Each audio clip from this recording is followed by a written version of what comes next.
రేపటి వెలుగు 1 hour 36 minutes run టైమ్‌తో 'ఒట్టమూరి వెలిచం' అనే పేరుతో 2017లో మలయాళంలో రిలీజ్ అయ్యి కేరళ స్టేట్ అవార్డ్ విన్నర్‌గా నిలిచి, ఇప్పుడు ఈటీవీ విన్‌లో తెలుగులో డబ్ చేసి రిలీజ్ చేశారు.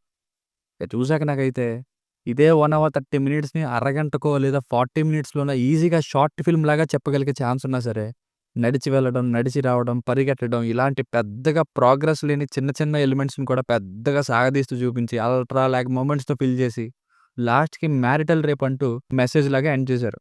ఏదో ఒక షార్ట్ ఫిల్మ్ చూసినట్టు చూస్తే పర్లేదు గానీ, మెయిన్‌గా ఇష్టం లేని పెళ్లి చేసుకొని ఇబ్బంది పడే ఆడవాళ్ళకి కనెక్ట్ అవ్వచ్చు.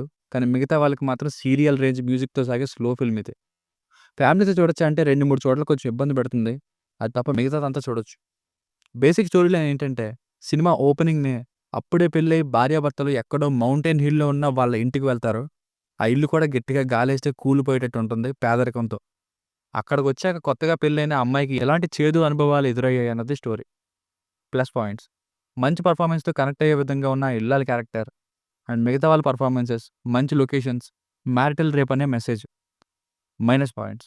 Ultra lag narration. గంట గడిచినా సరే స్టోరీ ఏంటి అనేలా ఉంటుంది. ఇక అప్పుడే ఇంతే అన్నమాట అని రియలైజ్ అవుతాం. చిన్న చిన్న విషయాలు కూడా గంటల కొద్దీ చూపిస్తారు. క్లైమాక్స్ అనుకూలంగా పెట్టేశారు. ఆ తర్వాత కూడా ఎండింగ్ ఇదేంటి ఇలా ఉంది అనేలా ఎండ్ అయింది. మెసేజ్ ఏమో మ్యారిటల్ రేపు. కానీ దానికంటే కూడా భర్త సైకో అనే డొమెస్టిక్ వయలెన్స్‌ని ఎక్కువ హైలైట్ చేశారు. అండ్ మెయిన్‌గా ఈ పాయింట్ డామినేట్ చేసిందని చెప్పాలి. సో ఫైనల్‌గా మూవీకి వర్డిక్ట్ ఏంటంటే, ఇందులో ఇచ్చిన మెసేజ్‌కి షార్ట్ ఫిల్మ్ అని ఫీల్ అయ్యే చూడాలి తప్ప, బాగా స్లోగా వెళ్ళే మూవీ. కావాలని డ్రాగ్ చేశారని క్లియర్‌గా తెలుస్తుంది.